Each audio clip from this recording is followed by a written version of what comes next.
वफाकी वजीर science and technology Fawad Chaudhry साहब ने एक ट्वीट किया है और वो ट्वीट मैं पढ़कर आपको सुनाना चाहूंगा, उसके बाद आपका मौक़िफ़ उस पर जानना मकसूद है। फवाद चौधरी साहब कहते हैं कि रिज्जत पसंद मजहबी तबके की जहालत की वजह से कोरोना पाकिस्तान में फैले है और हमें कहते हैं कि ये अल्लाह का अजाब है, तौबा करें। अल्लाह का अजाब जहालत है जो इन लोगों की सूरत हम पर मुसल्लत है। रिज्जत पसंद मजहबी तबके को पाकिस्तान में कोरोना फैलने की वजह करार दे रहे हैं वफाकी वजीर मजहबी science and technology Fawad Chaudhry साहब। किस तरह से देखते हैं सर आप इसको?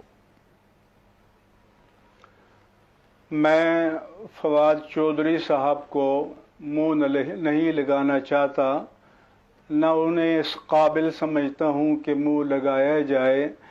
एक तो ये जिस्मानी वायरस फैला हुआ है और वो एक अखलाकी वायरस हैं और उनकी कुछ सियासी महरूमियाँ हैं जिनमें हमने उनको मुब्तला नहीं किया।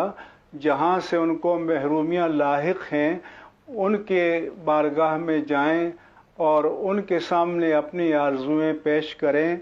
उलमा को मुंह लगाने की ज़रूरत नहीं है। ये मिल्लत इस्लामिया पाकिस्तान खूब जानती है कि कौन है जिसकी वजह से आफात नाजिल होती हैं। उलमा हैं या फवाद चौधरी जैसे लोग हैं। ये फैसला मैं नाज़रीन पर छोड़ता हूँ। ठीक है, बहुत बहुत शुक्रिया।